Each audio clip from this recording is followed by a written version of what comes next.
College football is so back, ladies and gentlemen. I am ready for a thrilling 2024-25 season. I hope you are too. We're coming off a very intriguing week 0 where Georgia Tech stunned Florida State and SMU avoided a very big upset against Nevada.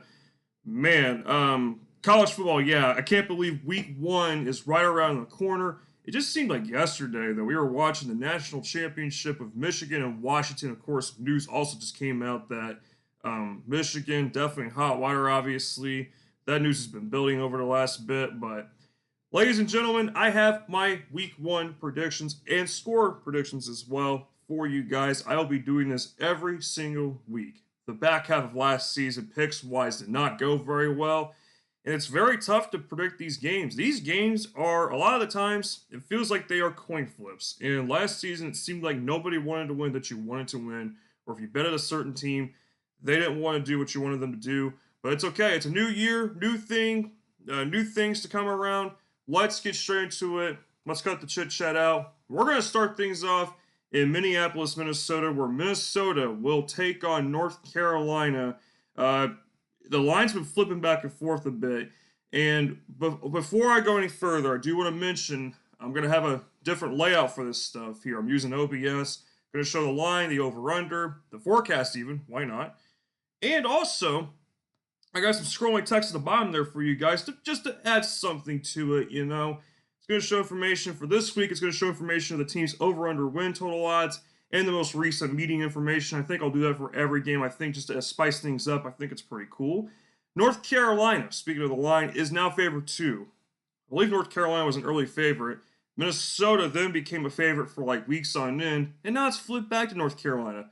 Something's not adding up with that. None at all. Over-under's 50.5. We could have some storms. There's a low threat for severe weather action on Thursday in Minnesota. Damaging wind is the primary concern, but storms could impact the start time of the game, but I think the game should still go on as scheduled. But the delay time, there could be a slight delay with the start of the game.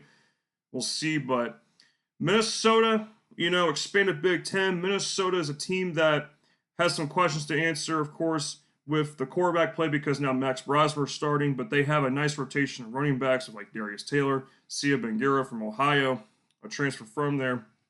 The defense of both teams, I think, has similar things to kind of figure out, like the defensive front, the pass rush. The pass rush on both teams needs to be figured out. The backfields could be pretty decent to solid, depends. Like Minnesota's got Justin Wiley, but North Carolina has A&M transfer Max Johnson. They got an NFL star of a running back on Marion Hampton, however you say his name, but North Carolina, of course, no Drake May anymore. North Carolina, I think, will be a bit worse at times this year, just depends. But this is not a game that I like for North Carolina on the road. Minnesota, tough environment, Big Ten environment, mind you. Crowd's going to be rocking probably.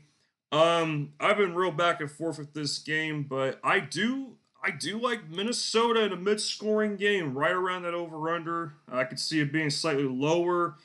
I think the run game of both teams will be evident early on. I think both teams want to run the ball quite well here to open up the pass. Who do I think has on paper, North Carolina should win this game, I think. But Minnesota, it's tough. It's a tough one. They played last year. North Carolina won convincingly, but this is a completely different North Carolina team in terms of certain pieces. And, of course, that will greatly alter how a team does down the stretch. So, Max Johnson's solid, but in this spot here, I do not trust him on the road.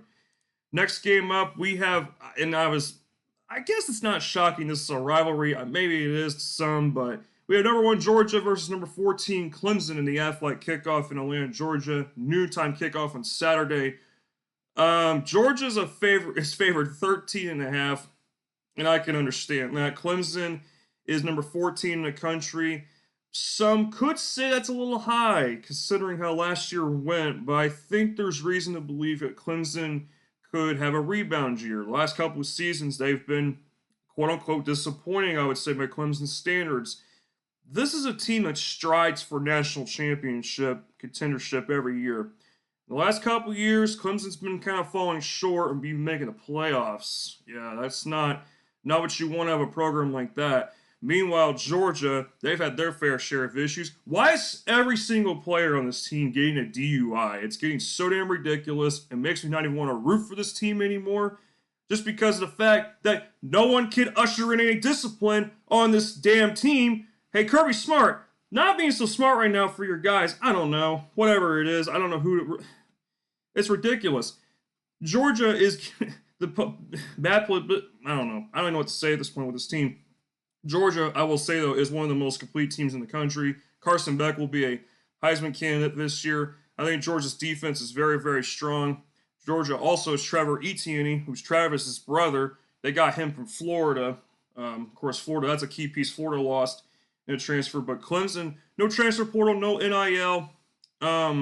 It's kind of interesting that that's their motto, like their way of doing things, because, and please ignore that. I don't know what that was all about, but it's kind of strange that Clemson takes things goes a different route, more of an old school route, if you want to call it that. But Clemson's pass attack this year has got to improve.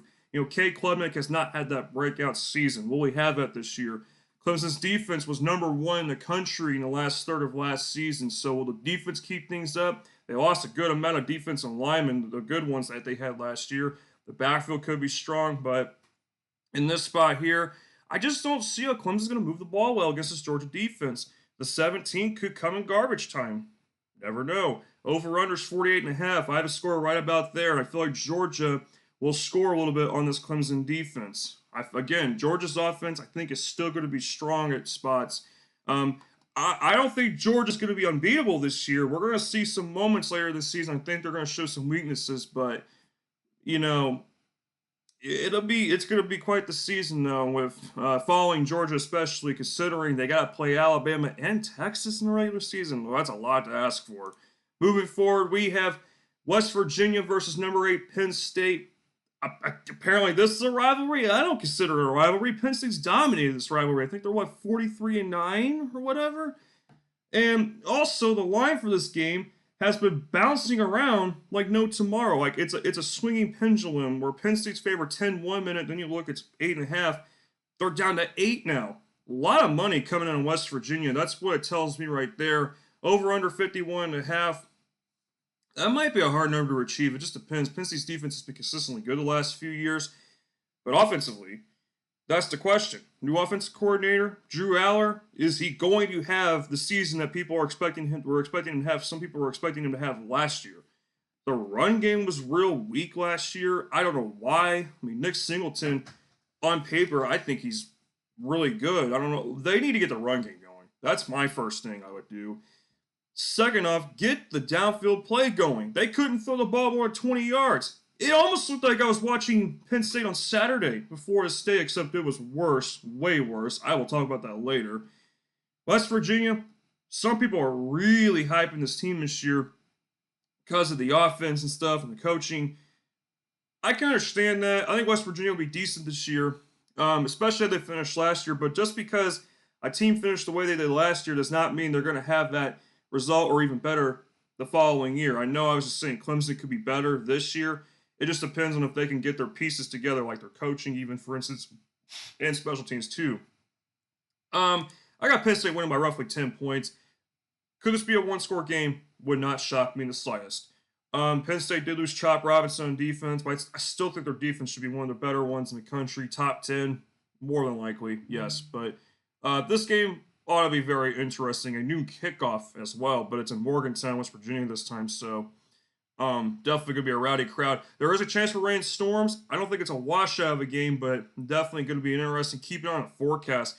Forecast is something important to keep an eye on this week. A lot of games have a storm chance, as I'm going to talk about here next with a potential trap game here with Florida hosting number 19 Miami in Gainesville. This is a rivalry as well. We got a lot of rivalries to talk about. I'm talking about in this video. These two have not played in 5 years. Last time they played, Florida won a close game in 2019. Miami barely leads the all-time series, 29-27. You can see their Florida's win total odds, 4.5, for good reason. They have the most brutal schedule in the entire country. They have to play like 6 top 25 teams. Florida, defensively last year, they were horrendously bad. It was one of the worst defensive stats they ever had in program history. Florida's offense, it was okay at times, but I wonder how Florida's receiving core will kind of get going this year. Florida's defense has to be better a little bit this year. There's no way they can repeat what they did last year. Otherwise, Lord, it's going to be another long season for them. It could be worse. Miami, on paper, I think should win the ACC. Yeah, after what I just saw at Florida State, Miami, on paper, should win the ACC. I'm just going to say it. It was either going to be them or Miami, or if Clemson got their act together, could be them. But man, if you look at this Miami team on paper, they're loaded. They have no excuse. Mario Cristobal, if Miami does not make the playoff, he should be fired. You got Cam Ward from Washington State. We got Damian Martinez. That alone is dangerous because Cam Ward can run. I mean, come on. Are we serious right now? This Miami team, I think, should be really good this year at times. Their defense will be one of the better ones in the country. Their run defense on paper last year was one of the top 10 run defenses at one point last year. The offense is about to be better. And I am going to read some information on some of these teams as well, just to give you a little bit more in-depth kind of analysis. Offensive line should be terrific again in general. Shows with the unit that was great in pass protection and blasted away for over 5 yards per carry. That is important because Damian Martinez was really, really good at Oregon State because they had a good offensive line. And Miami upgraded at quarterback, Cam Ward, as I was mentioning. Pass rush should still be great. The run defense should be a rock here. And we got more talent coming in. But the D-line, of course, is undergoing an overhaul. But I think with the coaching, I still think it should be fine. So Miami, I'm leaning them towards them being a playoff team this year. It's playoff or bust. It's playoff or bust. They're putting all their chips on the table this year. Miami's favored 2.5. That's a suspect line. I know what I'm getting myself into when I do this. I have Miami winning, but this is one of those situations where I know I can kind of feel the upset coming. If Florida wants to get off to a good start, it'd be a great start for them to win this game in general. The Swamp's a really hard place to play at. The over-under is 53.5. It's going to be a hot day, scattered storm chance. Yeah, could get very interesting. Matter of fact, I think Miami would root for some rain. Then, because they would take over, in my opinion. The run game would really excel in that spot. Obviously, because you don't want to throw the ball in rain. That's pretty obvious. But Miami favored only 2.5 on the road. Yeah, that's a suspect line. I don't like it one bit. All right, moving on. College game day is in College Station this weekend, and for good reason, because we have number 20, Texas A&M, hosting number 7, Notre Dame. This is going to be a dogfight, no question about it. If you are expecting anything other than that, I don't know what to tell you. There will not be a lot of offense in this game, in my opinion. Maybe some flashes of offense, but I'm not seeing a lot, personally. This is a big game. Notre Dame loses this game, I would not say they're completely in danger of missing the playoff, but they cannot slip up again after this. They can't, if they lose this game. Texas A&M, to me, they need to win this game. This is a must-win right out the gate. Because here's the thing, this is a team that has been overrated the last couple of years. Now, last year, we got to admit, they had some injury issues, and that defense did get better over time. Like, Texas A&M's defense this year, I think, should be good. Mike Elko, first-year head coach, defensive mind, I think their defense will be one of the better ones in the country. They should be able to stop things at a higher level. Should be harder to move the ball on them. And you got Notre Dame over here, who has now Riley Leonard. Mike Elko and Riley Leonard were both on Duke last year. Now they're obviously clashing on Saturday evening. This will be quite the game. More like a game of chess with these two especially, but Notre Dame on the road is real suspect. I'm not the biggest fan of Notre Dame on the road. They tend to struggle. They really do. Marcus Freeman, I feel like, kind of has a whack mode or something like that. I have no idea. But with all the money A&M has, I feel like this would be the year they could be a dark horse to make the playoff. I don't think a lot of people are really talking about this team being a playoff team, and I think they possibly could be. Health will be a concern. Connor Wickman was hurt last year, and he did play well before he got hurt and missed the rest of the season. Man, this is a real tough spot. And by the way, there is a small chance for some rain, but I think it should be a mainly dry game. Mid 80s, fairly warm, but nothing too excessive. A&M is favored 3. They were favored 1 like a week or two ago. But I think with Connor Wigman, though, back, I think it's going to give A&M some juice. This crowd is going to be absolutely on fire. Um, Defense last year, though, as you know, they were good last year. I will say, I do need to mention too, they were hit or miss at times. Although on paper they seem to do, fairly well at times. So we'll see if they can generate, even like a good amount of sack production. So you see the secondary is good too. Because again, I'm trying to read through some of this information, but what we need to look for too this year is A&M secondary needs to be a solid rock. With Notre Dame, though, Notre Dame, what we're looking for here is, how is their run game going to be without Audric Estime? How is it going to be without him? How's the receiving corps going to do? Riley Leonard's a great quarterback, so I wonder how the receiving corps is going to do. I think it could do well at times. Great offensive line. We'll see how it kind of goes. They got Al Gordon is a whale of a defensive coordinator. I like how that headline says that. But we'll see. So I have A&M winning a close one. I'm kind of going off a bit on a tangent there, but you get what I'm trying to say. I think this will be a close game. I just like Texas A&M a little bit more at home. I think with Notre Dame on the road, this is a real tough environment for them.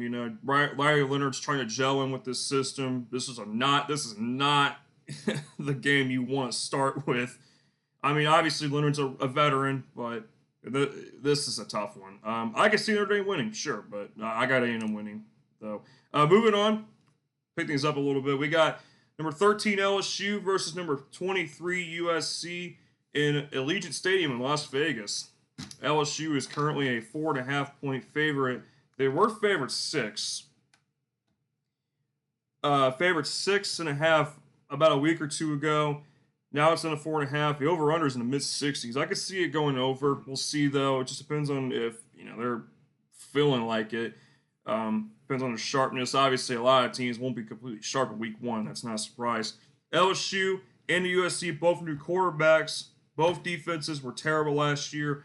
I don't know if that's going to change much, especially with USC, because we're talking Lincoln Riley here. Lincoln Riley, to me, is just mid as a coach. Mid. Brian Kelly, I like him more here with Garrett Nussmeier and that LSU team. I think Brian Kelly coaches better in certain ways. I think Lincoln Riley is overrated. Miller Moss will lead the way for USC. I think USC could have a fairly decent season, their first season in the Big Ten. 9 wins is not totally impossible, but they get to host Penn State at one point, but I got LSU winning. I like their odds better. I will go with the better coached team in LSU than USC. That of course USC fired Alex Grinch midway last year. Like that solves a damn thing. Really, nobody cares about USC. You shouldn't, I don't know. I don't care about USC. I don't like them at all. Never have been a fan. I'm not much of a bigger fan of LSU personally, but I don't mind LSU. But give me them to win by 7. This is a tricky spread, 4.5. Yeah, kind of a rough one there to spread. All right. Save the best for last to talk about, I guess you can say. We're going to be going down to Tallahassee, where I would assume Florida State's going to fall to close to number 20. Is taking on Boston College. Florida State was favored 21, but after that debacle of a loss, they're favored 15.5. There is a chance for showers and storms on Labor Day night, on the night of Labor Day in Tallahassee. It's a real rough look right now. It's going to be in the warm side. Okay. I know we're early in the season, but listen, Florida State is in a lot of trouble. That performance against Georgia Tech was horrendous, in my opinion. The coaching, first off, the gameplay, the calling of the gameplay with Mike Norvell was awful. I guess he's not still learned his lesson from years past. Conservative ass play calling. Let's dink the ball 5 yards in the field at most. Fourth down, we'll sling it on fourth down. No problem on that. Can't play defense. This team was soft on every level imaginable. Offensive line got dominated. The defensive line got dominated. You're talking a team that's supposed to have some talent on both sides of the ball. I was worried about this because of how much production they lost from last season. They lost Jared Verse. They lost Jordan Travis. They lost Trey Bent. They lost quite a few guys. They lost Keon Coleman, Johnny Wilson. I can go on and on all day about this. Oh my goodness. Mike Norvell, you need to get a ball sack. Florida State had no balls this past Saturday, okay? I'm wearing a Seminole shirt right now, but I'm not one of those fans either where I'm just like, yeah, let's sue this and let's sue that. Stop suing the ACC. Stop suing people. Go win games. DJU, I don't know why we got him. I'm not sure why we got DJ. He was ass in that game. Did you see the game on Saturday? Oh my gosh. It was like trying to watch a guy laboring through pain playing a game or something. It was like watching somebody being hit by a cactus or something. I have no idea. I can't talk. I can't even talk. And Boston College likes to play Florida State close. Remember last year, the Red Bandana game? Florida State almost lost. And everyone was like, oh my gosh, Florida State sucks because they almost lost. Because Boston College's annual Red Bandana game was happening. People seemed to not have an attention span of any sort. But I will tell you this, Boston College still has that quarterback, Nick Castellanos. I mean, he could run with the ball too. Oh my gosh. I'm going to lean Boston College to cover. I don't know. Do I know? Not really. Because Florida State, they're going to make life absolutely miserable for fans this year. I can already see that. Hey, recall, they got to play Clemson. They got to go to Miami. They got to go to Notre Dame. Oh, brother, this is going to be a long season. 0-1. Oh, man, Georgia Tech. They made Georgia Tech look like Georgia. I mean, seriously. Haynes King looked like Tom Brady on the field, all right? We couldn't stop a thing in Ireland, okay? Why did we get DJ? I would have rather wanted Cam Ward, I swear. No, we gotta get this dude who was a 5-star recruit out of high school. He started at Clemson. He had to go to Oregon State because he sucked ass at Clemson. He only did decent at Oregon State. I had too much hope. I am one of those fans who had too much hope. He did okay at Oregon State because they had a run game. They had Damian Martinez. They had a good defense. Oh my gosh. Alright, that's enough. Alright, that was it for my Week 1 picks, ladies and gentlemen. I hope you guys enjoyed the video. NFL Week 1 picks are coming your way next week. I will be also doing the NFL stuff this year too. Might do a video on who I think will make the playoffs and make the Super Bowl eventually. We'll see. I need to construct some stuff for that first before I do it. Haven't done so yet, but thank you guys for watching. I hope you guys, again, enjoy a great season. Bet smartly, but also have fun and watch these games too. And, you know, it's early. Don't get too upset if your favorite team doesn't win. I know, of course, especially if they're trying to be a playoff team this year, implications with that. But have some fun, guys. Be safe too. And hope you guys take care. I'll see you guys in the next one. Peace.